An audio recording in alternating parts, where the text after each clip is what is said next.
الرحمن الرحیم۔ شروع اللہ تعالیٰ کے نام سے جو بڑا مہربان اور نہایت رحم کرنے والا ہے۔ تمام حضرات درود شریف پڑھ لیجئے۔ اللہم صلی علی محمد وعلی آل محمد کما صلیت علی ابراہیم وعلی آل ابراہیم انکا حمید مجید۔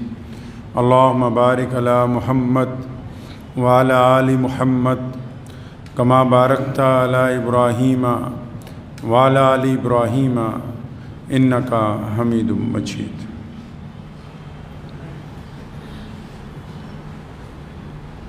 مسجد تو بنا دی شب بھر میں ایمان کی حرارت والوں نے،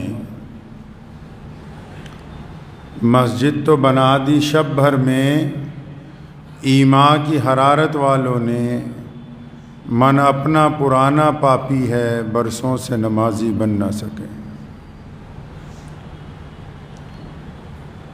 اللہ کے پیارے نبی حضرت محمد رسول اللہ صلی اللہ تعالیٰ علیہ وسلم کی ذات گرامی کو اپنی حیات مبارکہ میں سب سے زیادہ محبوب جو عبادت ہے وہ نماز پڑھنا ہے۔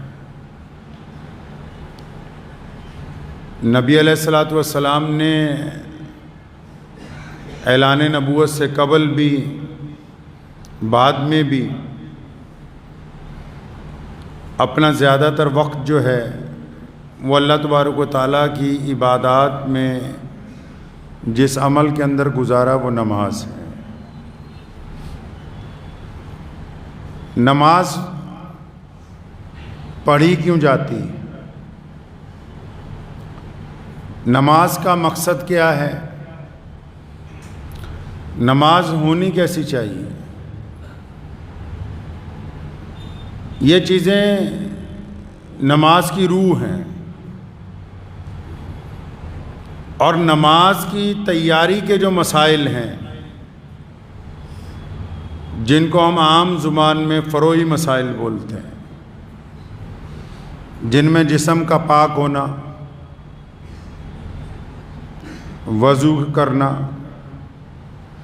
قبلے کی طرف رخ کرنا، باجماعت نماز کے لیے صفوں کو درست کرنا، امام کے پیچھے کھڑے ہونا، پاجامہ ٹخنوں سے اونچا رکھنا، سر ڈھکنا، سطر ڈھانکنا، یہ جو نماز کی تکمیل کے لیے جو عام مسائل ہیں جن میں کرائیت کے ساتھ تھوڑی بہت کمی بیشی سے نماز ہو جاتی، ان پر پوری شدت کے ساتھ جتنا زور ہم لگا سکتے ہیں، جتنی طاقت ہمارے پاس ہے، جتنا علم ہمارے پاس ہے، پوری شدت کے ساتھ ان مسائل کا چرچا بھی کرتے ہیں ماشاءاللہ، اور ان مسائل کو بنیاد بنا کر ایک دوسرے مسلمانوں کو تکلیف بھی پہنچاتے ہیں۔ تنقید کا موضوع بھی یہی ہے، ایک دوسرے کی اصلاح کے نام پر بے عزتی کرنے کا موضوع بھی یہی ہے۔ جن کی خود کی نماز ٹھیک نہیں ہے، وہ جماعت میں نماز پڑھتا ہوا دوسروں کا دھیان رکھتا ہے کہ اس نے کتنی رکعت پڑھی، سنت نفل مسجد میں ادا کیے نہیں کیے۔ جن کو خود اپنی خبر نہیں، تو نماز ہے کیا اصل میں؟ نماز میں جو سب سے اہم سورت ہے وہ سورہ فاتحہ ہے۔ سورہ فاتحہ ایک ایسی سورت ہے جو چاروں رکعت میں اللہ تبارک و تعالیٰ نے پڑھنے کا حکم دیا۔ اب سورہ فاتحہ کا مغز کیا ہے؟ سورہ فاتحہ میں وہ کون سی آیت ہے جو اس سورت کی سردار ہے، جس میں سورت کا سارے کا سارا مغز چھپا ہوا ہے، اس کا مقصد بھی کیا فرمایا سورہ فاتحہ میں اللہ تعالیٰ نے؟ ایاک نعبد و ایاک نستعین، ایاک نعبد و ایاک نستعین، مطلب کہ ہم وعدہ بھی کر رہے ہیں، اعلان بھی کر رہے ہیں۔ بندہ نیت باندھ کے، دونوں ہاتھ باندھ کے اللہ تبارک و تعالیٰ کے آگے کھڑا ہے۔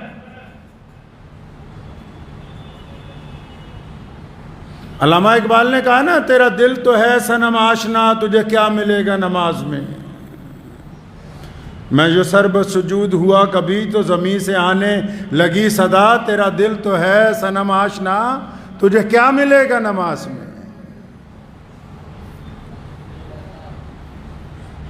جب نیت باندھی، نماز کا مقصد کیا ہے؟ اچھا، جس بھی چیز کا مقصد فوت ہو جائے، شو روم آپ کھولیں، مقصد پیسہ کمانا ہے، مال بیچنا ہے، کوالٹی کو مینٹین کرنا ہے، آپ دکان کھولیے، نہ کوئی گاہک آتا ہے نہ جاتا ہے، تو پھر کیا کرنا ہے اس دکان کا جو اتنے پیسے لگا کے کھولی گئی؟ گاڑی میں سفر کرنے کے لیے بیٹھ گئے، اس کا انجن اسٹارٹ ہی نہیں ہو رہا، یہ چل ہی نہیں رہا، وہیں کھڑی ہے، آگے نہ ہو رہی نہ پیچھے ہو رہی ہے، تو آپ اس کی سواری کریں گے؟ مقصد نہیں حل ہو رہا، کیونکہ ہم تو چاہتے تھے کہ اس سواری میں بیٹھ کے آگے چلے جائیں، تو مقصد حل نہیں ہوا۔ نماز کا مقصد کیا ہے؟ اچھی طرح وضو کرنا نماز کا مقصد نہیں ہے، وہ ضروری ہے، اس سے انکار نہیں، وہ ضروری ہے وضو کرنا، لیکن وہ مقصد نماز میں نہیں ہے۔ قبلے کی طرف منہ کرنا یہ فرض ہے، لیکن مقصد نماز میں شامل یہ بھی نہیں ہے۔ بھی نماز کیوں پڑھ رہے ہیں؟ مقصد کیا ہے؟ اللہ تعالیٰ نے سورہ فاتحہ ہمیں سمجھائی، ہمارے لیے نازل کی، اور اس کے مغز میں ایک آیت رکھ دی، ایاک نعبد و ایاک نستعین، پڑھی، ایاک نعبد و ایاک نستعین۔ اب کئیوں کو پتہ ہی نہیں ہوگا ایاک نعبد و ایاک نستعین کا مطلب کیا ہے۔ اچھا، جس قوم کو یہ نہیں پتا کہ اس کا مطلب کیا ہے، وہ پھر نماز کیوں پڑھ رہے ہیں؟ اسلام میں رسمیں نہیں ادا کی جاتی، اسلام میں روایات کو قائم کیا جاتا ہے۔ اس بات کو دل کی تختی پر لکھ کے لے جائیے، اسلام رسم و رواج کا نام نہیں ہے، اسلام ان اعلیٰ روایات کا نام ہے جن کو محمد الرسول اللہ صلی اللہ علیہ وسلم نے قائم کیا۔ اگر کوئی مسلمان ان روایات سے ہٹ جائے گا، اپنی رسم و رواج کو ادا کرنے لگے گا، تو پھر وہ محمد الرسول اللہ کی پیروی والوں میں شامل نہیں ہوگا۔ قرآن پڑھ رہے ہیں، ناظرہ پڑھ رہے ہیں، مطلب تو پتہ ہی نہیں، پھر رونا یہ ہے کہ ہم تو امت تو بڑی پریشان ہے جی، ہمارے کوئی لیڈر نہیں بول رہے جی، مولوی نہیں بول رہے۔ کبھی اپنے گریبان میں جھانک کے دیکھیں کہ ہم جس اعلیٰ معیار کا دین ہمارے پاس ہے، ہماری ذاتی شخصیت فردن ہر ایک مسلمان، کیا ہم ذاتی طور پر اس معیار پہ کھڑے اتر رہے ہیں جو اللہ اور اس کے رسول صلی اللہ علیہ وسلم نے دیا؟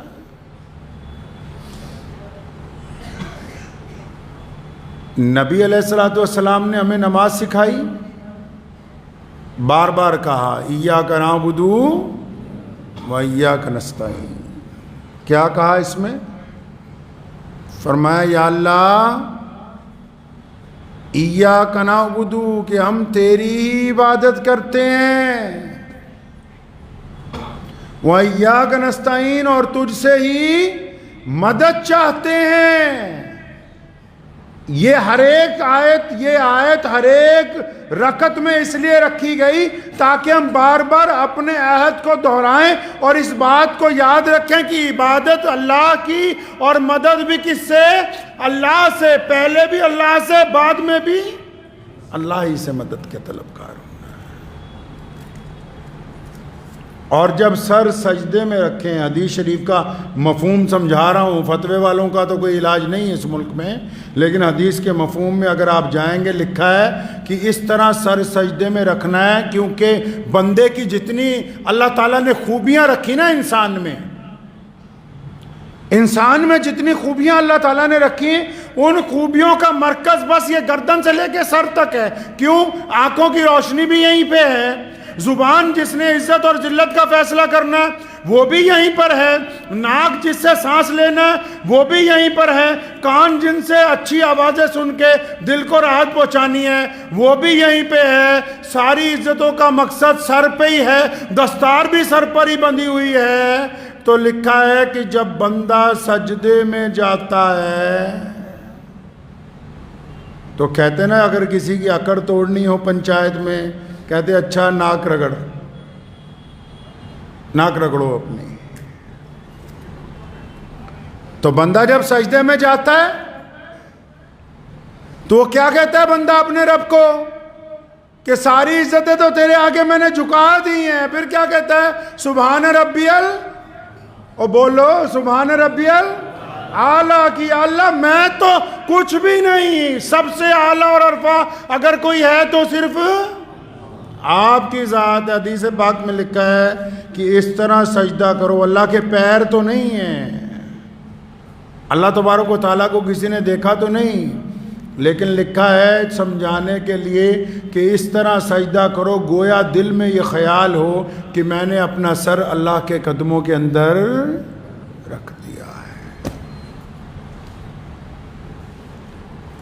انا کو توڑنا ہے، نماز کا مقصد انا کو توڑنا ہے، کیونکہ ہر بندے کو اللہ نے طاقتور بنایا۔ کوئی اپنے گھر میں اپنے بیوی بچوں کے اوپر طاقتور ہے، کوئی کاروبار میں اپنے ملازموں پر طاقتور ہے، کوئی کہیں دربانی کر رہا ہے تو وہاں طاقتور ہے، کوئی اپنے جسم کے اوپر طاقتور ہے۔ اللہ تبارک و تعالیٰ کو حکم ہے کہ ہم نے جب یہ نماز فرض کر دی گئی،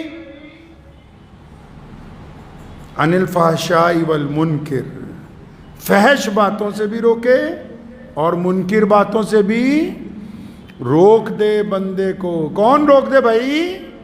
نماز کی بات ہو رہی ہے کہ یہ نماز کے مقصد میں سے ہے کہ جب سجدہ کیا، اپنی انا، اپنی عقل، اپنا تکبر، اپنی دادا گیری، اپنا سب کچھ اللہ تعالیٰ کے سامنے سر بسجود کر کے کہتا ہے کہ یا اللہ سبحان ربی الاعلیٰ، میں کچھ نہیں، جو کچھ ہے بس تو ہی ہے، تیرے علاوہ کوئی نہیں ہے۔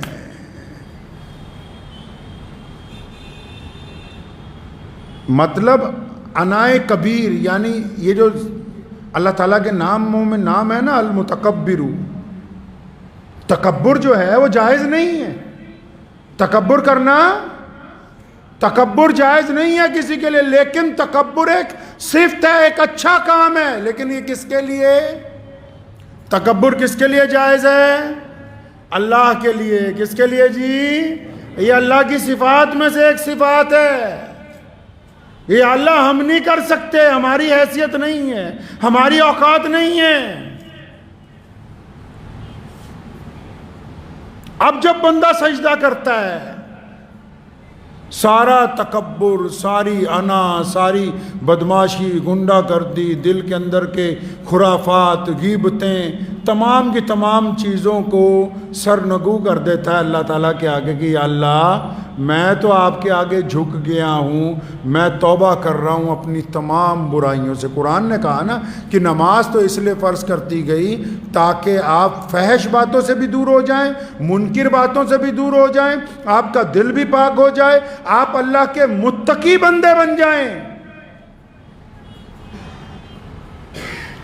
اب کئی لوگ تو نماز ہی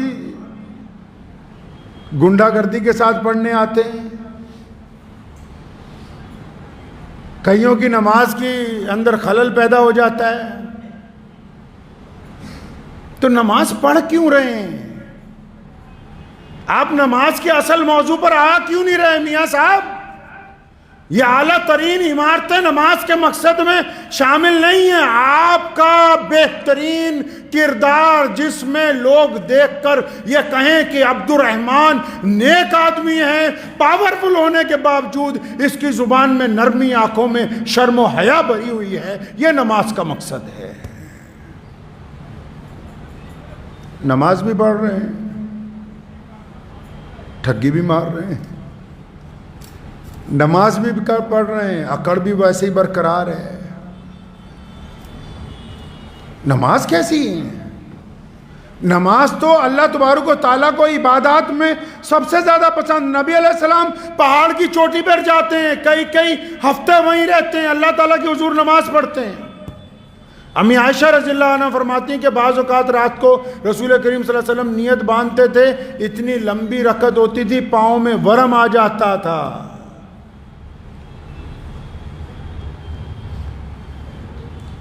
نماز، قرآن پاک نے ہمیں تربیت دی بھی نماز پڑھنی کیسے ہے۔ ہم نے نماز کے اصل مقصد کو تو زمین سے ہی ختم کر دیا، ہمارا مقصد دوسری جگہ آ کے پھنس گیا ہے۔ اگر پاجامہ نیچے ہو جائے تھوڑا سا، میں یہ نہیں کہہ رہا کہ آپ کو کر لیجئے، تو کیا نماز نہیں ہوگی؟ مونچھیں تھوڑی زیادہ بڑی ہو جائیں تو کیا نماز نہیں ہوگی؟ سر پر اگر ٹوپی پہنی نہ رہے تو کیا نماز نہیں ہوگی؟ میاں صاحب اگر اس سجدے میں جھکتے ہوئے رشتہ داروں کی، پڑوسیوں کی، لوگوں کی ٹھگی مارنے کے پلان ہیں تب نماز نہیں ہوئی۔ یہ نیت باندھنے ہیں اور سارا دن غیبتیں کر رہے ہیں لوگوں کی، سارا دن برائیاں ہیں اپنے بھائیوں کی، اپنے عزیزوں کی، اپنے اقارب کی۔ کہا کس نے کہ تم نماز پڑھو؟ کیا تمہاری نماز کے بغیر اسلام چلنے والا نہیں ہے؟ دین رک جائے گا؟ یہ کس نے کہا کہ نماز اگر آپ نہیں پڑھنے جا رہے تو بس پھر نماز رکنے والی؟ نماز رکنے والی نہیں ہے۔ اللہ نے فرمایا اِلَّا تَنْفِرُوا يُعَذِّبْكُمْ عَذَابًا عَلِيمًا وَيَسْتَبْدِلْ قَوْمًا غَيْرَكُمْ، فرمایا پھر ہم تمہاری جگہ کسی اور قوم کو دین کی دولت دے دیں گے۔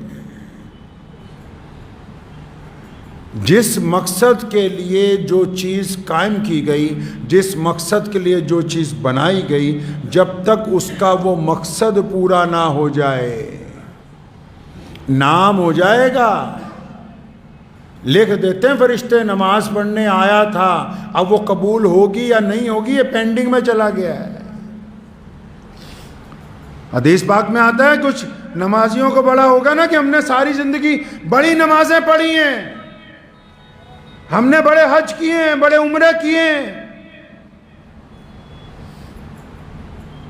کئی لوگ ہر سال عمرہ کرنے کے لیے جاتے ہیں، میں بعض اوقات بیٹھ کے اطمینان سے سوچتا ہوں اور اس کے بعد پھر ذہن جو ہے وہ اس حد تک متاثر ہوتا ہے، میں سوچتا ہوں بار بار اگر ہم ہر سال عمرہ کرنے کے لیے جائیں تو نبی علیہ السلام کے روضے مبارک پر کون سی شکل لے کے جائیں؟ ہم نے کیا تبدیلی اپنے اندر کی ہے یار؟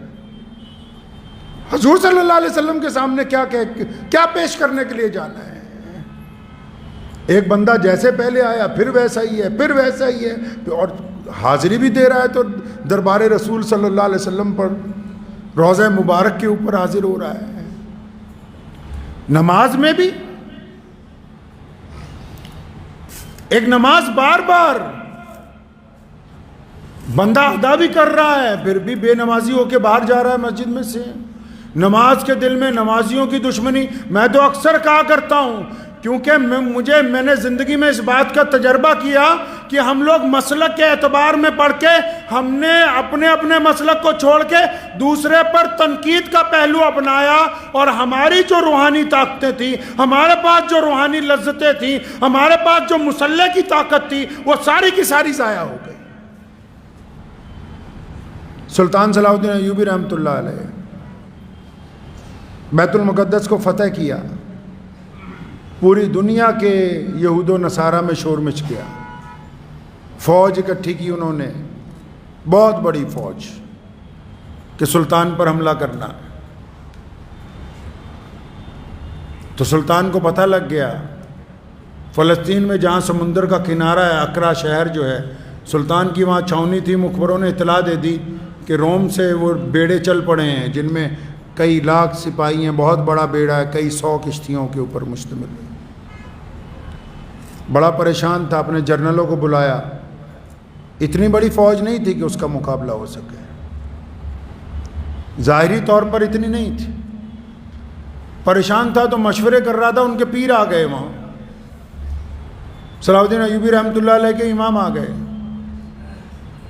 اچھا آج کل تو بھائی پیروں کو مانتا کوئی نہیں، اور پیر بھی ویسے نہیں رہے. اچھا پہلے لوگ پیروں کے پاس کیا کرنے جاتے تھے جی؟ پہلے پیروں کے پاس کیا کرنے جاتے تھے؟ اب پیروں کے پاس ہم کیا کرنے جاتے ہیں؟ پیروں نے خانقاہیں بنائیں. حضرت امام شاہ عبد القادر جیلانی بغدادی رحمۃ اللہ علیہ، بڑے بڑے بزرگوں نے خانقاہیں بنائی. خانقاہ میں ہوتا کیا تھا؟ خواجہ معین الدین چشتی اجمیری کی خانقاہ ہے، کیا ہوتا تھا خانقاہوں میں؟ یہ بڑی بڑی عمارتیں کیوں بنائی بھائی؟ عرس لگانے کے لیے، ڈھول بجانے کے لیے. خانقاہ میں یہ ہوتا تھا، پیر صاحب کے پاس لوگ آیا کرتے تھے تو پیر صاحب ان کو کیا گر سکھاتے تھے؟ پیر صاحب ان کو وہ نماز پڑھنی سکھاتے تھے جس نماز میں جب سجدہ کیا جائے تو سجدہ سر سے اٹھنے سے پہلے اللہ کی مدد اس بندے کے لیے آ جائے. خانقاہوں میں ضرب لگائی جاتی تھی، لوگوں کو بٹھا کے تسبیحات کا معمول کروایا جاتا تھا. پڑھو تاریخ اٹھا کے تمام ائمہ کی، تمام بڑے بڑے جتنے، چاہے وہ امام مجدد الفسانی رحمۃ اللہ علیہ ہوں، چاہے وہ مولانا صابر کلیری رحمۃ اللہ علیہ ہوں، چاہے خواجہ معین الدین چشتی رحمۃ اللہ علیہ ہوں، چاہے 11ویں والے پیر حضرت شاہ عبد القادر مجددی رحمۃ اللہ علیہ ہوں، جتنے بڑے بزرگ اکابرین گزرے ہیں ان کی خانقاہوں میں نماز کا اہتمام، ان کی خانقاہوں میں تہجد کا اہتمام، ان کی خانقاہوں میں ذکر کا اہتمام، ان کی خانقاہوں میں دعاؤں کا اہتمام. کیوں؟ تاکہ جو لوگ آئے ہیں رہنے کے لیے پیر صاحب کے پاس، جب وہ گھر کو لوٹ کے جائیں ان کا دل بدل جائے، ان کی نیتیں بدل جائیں، ان کا کردار اچھا ہو جائے. اس لیے خانقاہ بنائے تھے. تو آج کل لوگ پیر صاحب کے پاس کیا کرنے جائیں بھائی؟ ہم جیسے مولویوں کے پاس بھی کہیں آ جائیں جی حضرت دعا کر دیو. اللہ کے بندے، جس کا باپ اس کے لیے دعا نہ کرے تو اس کے لیے ہم دعا کر دیں؟ جو اپنی ماں سے دعا نہ کرائے اپنے لیے، اس کے لیے مولوی دعا کر دیں؟ جو اپنے ماں باپ کی دعائیں نہ لے؟ اچھا جو پھر جس چیز کی دکان ہے بھائی وہی سامان خریدنے جاؤ نا. اپنی بھی کچھ عقل لڑا لو. پیٹرول پمپ پہ جب بھی راشن خریدا جا سکتا ہے. آج بھی اگر پیروں کے پاس جانا ہے، یہ کیا سوال ہے حضرت کاروبار نہیں چلتا؟ بھائی کاروبار نہیں چل رہا، کسی اچھے بزنس کنسلٹیشن سے جا کے مشورہ کرو کہ آج کل کون سا کاروبار کرنا چاہیے جس سے زیادہ پیسے کما لیں. پیر صاحب کوئی بیپاری تھوڑی ہے. بیماری ٹھیک نہیں ہو رہی، بہت زیادہ ٹیسٹ کراؤ، اچھے ڈاکٹر کے پاس چلے جاؤ. یہ تو اس لیے یہاں بیٹھے ہیں تاکہ آپ آئیں، آپ آ کے اللہ اور اس کے رسول صلی اللہ علیہ وسلم کی باتیں ان سے پوچھیں. آپ پوچھیں اللہ کو راضی کیسے کرنا ہے، آپ پوچھیں دل کی سختی کیسے دور ہوگی، آپ پوچھیں گناہوں سے چھٹکارا کیسے پایا جائے گا، آپ پوچھیں حلال اور حرام کی تمیز کیسے کی جائے گی. جو چیز اس دکان پہ ملتی ہے اس کی تو بات ہی نہیں کرتے، بس کاروبار کی بات کرتے ہو، اولاد کی تربیت کی بات کرتے ہو. کو دونوں کام تم نے کرنے، پیروں نے تھوڑی کرنے ہیں. سلطان صلاح الدین ایوبی رحمۃ اللہ علیہ کو جب پتہ لگا اتنے لاکھ فوجی آ رہے ہیں، کئی 100 بحری بیڑے ہیں، بڑا پریشان ہوا. تو ناکہ بندی چل رہی تھی، ان کے پیر صاحب آ گئے. کیا بات ہے، کیوں پریشان ہو؟ فرمایا حضرت ایسے ایسے بات ہے، لشکر ایک بہت زبردست حملہ کرنے والا ہے. فرمایا میں تمہیں ایک نسخہ بتاتا ہوں، آج رات کو تہجد میں اپنے رب سے مدد مانگو اور زیادہ. اور لکھا ہے مورخین نے، ان کے 2 مشیر خاص تھے، انہوں نے لکھا ہے کہ سلطان جب اس دن گیا نماز کے لیے رات کو اکیلا مسجد میں 1:30 بجے، کہتا ہے نماز میں اور دعا میں اتنا رویا کہ ہچکیاں بند گئیں، پوری مسجد میں سنائی دے رہی تھی۔ تو پیر صاحب بھی 2 بجے تقریباً رات کو پہنچے پیچھے ہی، لیکن جب دیکھا سلطان خود دعاؤں میں مشغول ہے اور پوری مسجد میں اس کے رونے کی آواز آ رہی، وہیں سے واپس آ گئے۔ اللہ سے مانگا کہ اللہ میں اپنی سلطنت بنانے نہیں آیا، میں نے تو تیرا گھر آباد کیا ہے، میرا اپنا کوئی مقصد نہیں ہے۔ صبح کو جب پھر ساحل پہ پہنچا، جاسوسوں کی کشتیاں آیا کرتی تھی 1-1 گھنٹے بعد رکا لے کے کہ فلاں جگہ پہنچ گئے، فلاں جگہ پہنچ گئے۔ ابھی ساحل پہ پہنچا، جاسوسوں کا کمانڈر آیا، اس نے آتے ہی سلام کیا کہ سلطان تمہارے لیے خوشخبری ہے۔ کہنا کیا ہوا؟ کہتا رات سمندر میں اتنا زبردست طوفان آیا، پورے کا پورا بیڑا آپس میں ٹکراتا رہا، پوری دشمن کی فوج سمندر کی تہہ میں اتر گئی ہے۔ دشمن کہتا رہا کہ موسم کی خرابی کی وجہ سے ہماری فوج برباد ہو گئی۔ پیر صاحب نے کہا کہ سلطان ایوبی کے آنسوؤں نے دشمن کو سمندر میں غرق کر دیا ہے۔ نماز میں نماز کی نیت کا درست ہونا ضروری ہے۔ نبی علیہ السلام مسجد نبوی میں بیٹھے، ایک صحابی آئے، نماز پڑھی، آئے آپ صلی اللہ علیہ وسلم کے بعد فرمایا دوبارہ نماز پڑھو۔ باقی صحابہ نے پوچھا یا رسول اللہ کیا بات، نماز میں بھی چوری ہو سکتی ہے؟ فرمایا ہاں، نماز کا چور بدترین چور ہے، بدترین چور ہے۔ نبی علیہ السلام نے مقتدیوں کی الگ تعلیم کی، اماموں کی الگ۔ ایک شخص نے آ کے کہا یا رسول اللہ ہماری مسجد کے امام نے اتنی لمبی نماز پڑھائی، میں پریشان ہو گیا۔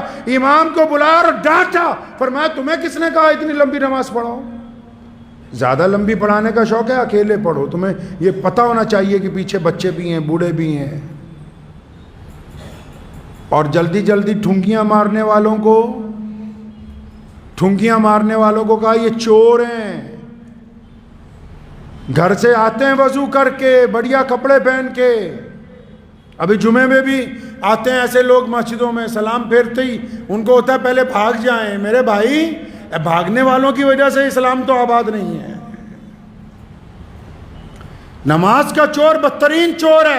اچھا جو بندہ بے نمازی ہو وہ وفاداری نہیں کر سکتا، جو بندہ اللہ سے وفا نہیں کر رہا وہ دنیا والوں سے کیا وفا کرے گا؟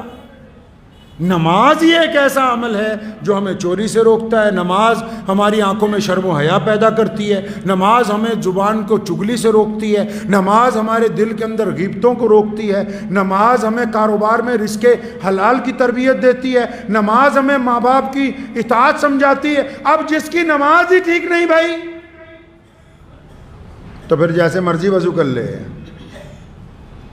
بلے شاہ رحمۃ اللہ علیہ پنجاب کے بہت بڑے صوفی بزرگ ہیں، بلے شاہ رحمۃ اللہ علیہ فرمایا کرتے تھے کہ نماز بھی نیتی جانے ہو، نماز بھی نیتی جانے ہو، ٹھگی بھی کیتی جانے ہو، آگ ہی کیتی جانے ہو۔ مطلب نماز بھی پڑھ رہے ہو، ٹھگی بھی کر رہے ہو، یہ کیا کر رہے ہو؟ فویل للمصلین، اللہ نے قرآن میں نے کہا تباہی ہے ایسے نمازیوں کے لیے۔ تو نماز کو جب تک اس کے معیار تک ہم لے کے نہیں آئیں گے، نماز میں لذت آنی ہی نہیں ہے، اور بے لذت کام کرنے کا کوئی فائدہ ہونے والا ہے نہیں۔ اور نمازی بندہ بڑا بہادر ہوتا ہے۔ کیا ہوتا ہے جی؟ بہادر وہ نہیں جو لوگوں کو جا کے مارنے لگے، بہادر وہ جو صبر اور ہمت کے ساتھ حالات کے آگے ڈٹ کے کھڑا ہو جائے۔ ایک بندے کا چھوٹا سا قصہ سنا کے اپنی بات ختم کرتا ہوں، پھر آپ کو اندازہ ہو جائے گا کہ جو بندہ دل کا بہادر ہو اس کے خیالات کیسے ہوتے ہیں۔ سلطان جلال الدین خوارزم شاہ رحمۃ اللہ علیہ،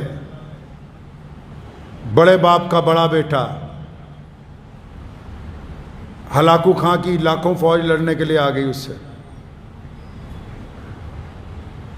تو جب وہ میدان تیار ہو گیا، پہاڑی پہ کھڑا تھا، سامنے 1.5-2 لاکھ فوجی، کتنے جی؟ 1.5-2 لاکھ فوجی مارنے کے لیے آئے جلال الدین کو، اس کے ساتھ تھوڑے سے 4-5 ہزار۔ اس کے جو 2 جرنیل تھے وہ یہ سوچ رہے بھی اس پہاڑی سے بھاگنے کا راستہ کدھر کو ہوگا، جانا کدھر کو ہے؟ جلال الدین کھڑا فوج کو دیکھ رہا ہے، چوٹی پہ کھڑا ہے پہاڑ کی. وزیر گیا ان کے پاس، جناب کیا حکم ہے، کیا سوچ رہے ہیں آپ؟ لوگ ڈرے ہوئے ہیں جو ساتھ میں. تو جو ولی ہوتے ہیں نا، جو نمازی ہوتے ہیں، متقی ہوتے ہیں، پرہیزگار ہوتے ہیں، وہ بدترین حالات میں بھی اچھا سوچتے ہیں. تو اس نے کیا کہا، تاریخی جملہ ہے یہ، اس بندے کے لیے، اس بندے نے لڑتے ہوئے ہلاکو خان کی تلوار توڑ دی تھی اور دریائے سندھ میں کئی ہزار فٹ کی پہاڑی سے گھوڑے سمیت کودا تھا، اس کے باوجود زندہ نکل کے دوسری طرف چل پڑا. ہلاکو خان نے کہا تھا کہ اگر یہ میرا بیٹا ہوتا تو میں پوری دنیا کو فتح کرتا. کیا کہا جلال الدین نے؟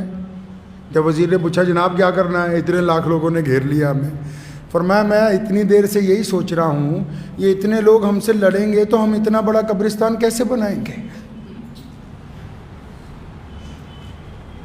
ڈرا نہیں، میں یہی سوچ رہا ہوں کہتے اتنی دیر سے. تو اللہ تبارک و تعالیٰ نے اس کو اس دشمنوں میں سے بھی نکال دیا بالکل صاف، اور دشمن نے خود مانا کہ ایسا جوان، ایسا بہادر آدمی نہیں دیکھا. کیوں؟